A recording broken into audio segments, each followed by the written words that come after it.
मित्रांनो, डॉक्टर भीमराव रामजी आंबेडकर म्हणजेच डॉक्टर बाबासाहेब आंबेडकर हे बहुभाषी होते।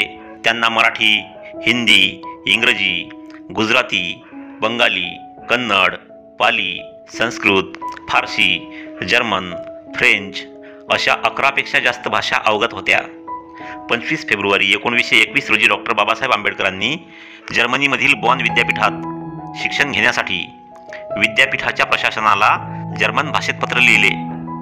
मित्रांनो, गांधीजी अस्पृश्यांना संबोधण्यासाठी हरिजन या शब्दाचा वापर करत होते। त्यांनी वापरलेल्या या हरिजन शब्दाला विरोध दर्शविण्यासाठी 25 फेब्रुवारी 1935 रोजी डॉक्टर बाबासाहेब आंबेडकरांनी मध्य प्रांत सरकारला निवेदन दिले। 25 फेब्रुवारी 1933 रोजी डॉक्टर बाबासाहेब आंबेडकर गोलमेज परिषदेतून परतले। मित्रांनो, हा व्हिडिओ तुम्हाला आवडला असल्यास कृपया व्हिडिओला लाईक करा, व्हिडिओ आपल्या मित्रांमध्ये शेअर करा, तुमच्या चांगल्या कमेंट्स मला पाठवा आणि पहिल्यांदाच या चॅनलला भेट दिली असल्यास कृपया या चॅनलला सबस्क्राईब करा आणि बेल आयकॉनला प्रेस करून त्याला ऑल वर सेट करून ठेवा, म्हणजे मी अपलोड केलेला प्रत्येक व्हिडिओ तुमच्यापर्यंत लवकरात लवकर पोहोचेल। भेटूया पुढील व्हिडिओमध्ये आणि तोपर्यंत जय भीम, जय भारत।